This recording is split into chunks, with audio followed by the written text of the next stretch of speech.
Você acha que o Lula, a exemplo que você falou aí, que você, em alguns momentos você foi injustiçado, o Lula foi injustiçado também? Você acredita piamente na inocência do senhor Luiz Inácio? Sem titubear mesmo. Você acha que o sítio lá de Atibaia, o triplex, nada disso o Lula tem culpa? Nada? Absolutamente nada? Você vai falar assim, não, tem um pedacinho aqui que eu acho que ele deu uma... Posso, pela primeira vez nessa entrevista, devolver uma pergunta? Depende. Se você for a pergunta, eu vou responder mais... Você tem dúvidas?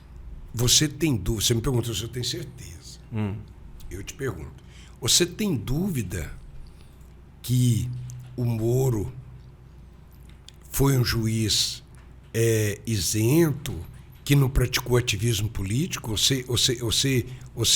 Que ele foi correto? Você não tem dúvida nenhuma? Mas não dá para saber isso em lugar nenhum. Então deixa eu te dizer. Mas é a mesma resposta que você vai me dar? Não, eu vou te dizer. Sítio de Atibaia. Vamos falar do sítio. Eu ia muito num sítio aqui do filho do Zotti. Ia muito lá. As pessoas podiam achar que eu era dono daquele sítio. E se eu quisesse morar lá, ele teria. Tanto é que, quando eu vendi minha casa, quando eu estava construindo minha casa em BH, eu precisei vender a minha casa aqui. Porque todo final de obra você se aperta. O orçamento não é aquilo que você imaginou, fica sempre mais caro. Então, eu vendi minha casa aqui. E vendi minha casa para ele. Ele morreu. Depois tive que voltar atrás e tal, essa coisa toda. Mas eu ia muito no sítio dele. Eu tomava sauna, bebia uísque, jantava. Quando eu tinha alguma festa, eu fazia lá. O sítio era dele, as pessoas podiam achar que era minha. Aquele sítio de Atibaia é de um cara que começou na vida com Lula. Só que o Lula era o líder sindical, o presidente do sindicato, e o cara era advogado do sindicato. O Lula, como presidente do sindicato, não conseguiu ganhar o mesmo dinheiro que o advogado conseguiu ganhar. E o cara teve o sítio. Aí o Lula chega presidente da República. Rapaz, eu adoraria ter um sítio para entregar de mão beijada para um governador. Sabe por quê? Não vou ser bobo, não. O Lula frequentava o sítio dele, ele entregou o sítio para o Lula. Por amizade. Mas eu tenho certeza que ele saiu bem nisso também, só. Você acha que o cara ia lá, o Lula lá no final de semana? Esse amigo do Lula ia lá fazer uma visita para ele. Pegava o Lula lá, cabeça tranquila, bebendo uma. Fala, Lula, tô com um amigo meu aí com problema, não tá tendo caminho lá no ministério e tal. Pô, você acha que esse cara não marcava uma audiência com o ministro para tentar resolver o problema dele? Porque você tem gente que tem pleitos corretos, honestos, que precisa ser resolvido e não tem canal. Você, como vereador, eu tenho certeza que você sabe disso. Vai gente procurar no gabinete que o cara tem razão e não consegue abrir uma porta de um secretário, muito menos da prefeita. Então, isso é natural. Então, do sítio, eu não tenho dúvida que é sítio.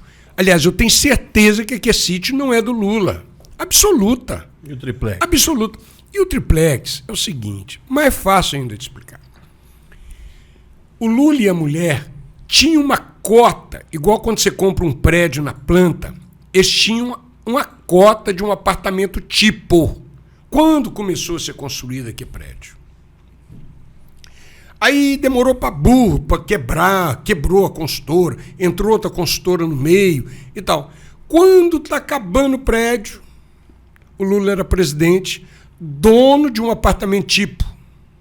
Isso está na Vaza Jato. Isso que eu estou te colocando para reforçar a minha argumentação está na Vaza Jato.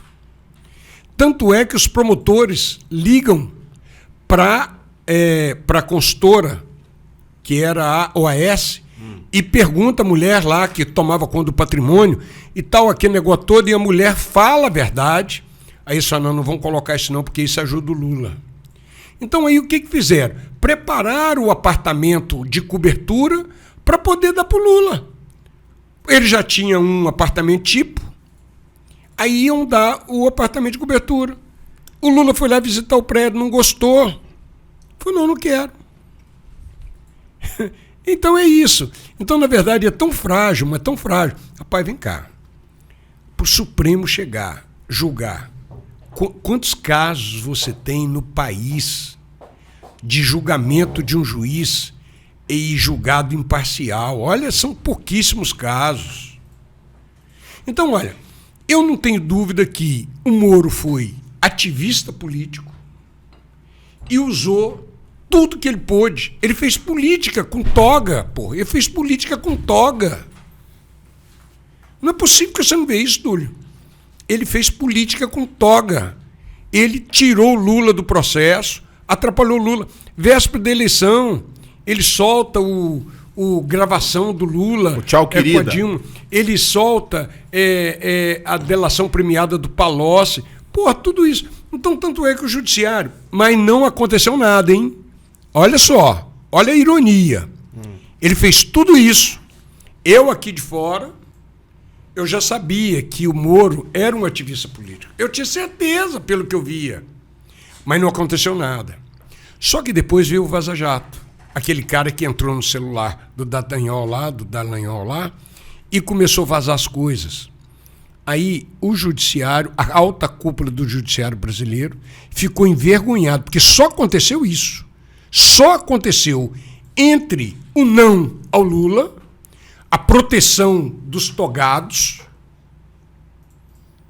e depois a condenação do Moro como juiz suspeito. A única coisa nova que teve nesse país, nesse processo, foi a Vaza Jato. Começou a vazar as coisas que a gente já sabia. É isso. Aí deram a suspeição, o Lula pôde voltar. E ele depois vai ser ministro do Bolsonaro. Agora eu estou vendo que ele é candidato à presidência. Bom, então esse Mas homem... nem naquele dia da ligação da Dilma, você não falou assim, não, mãe, presidenta. Como é que só me fala um negócio desse, presidente? Não é que... Tchau, querido. Tô te problema, mandando o documento aí, o Lula. O problema não é ele. O que tem? Ele recebeu o documento. Ó, tô te mandando um documento. Tô te nomeando ministro. E o Moro fez aquilo exatamente, Túlio, porque sabia que se o Lula chegasse a secretário de governo da Dilma, naquele momento, ele poderia ter habilidade suficiente e ter segurado o impeachment. Então tinha um caso pensado ali, está na cara que teve um caso pensado ali. Na cara.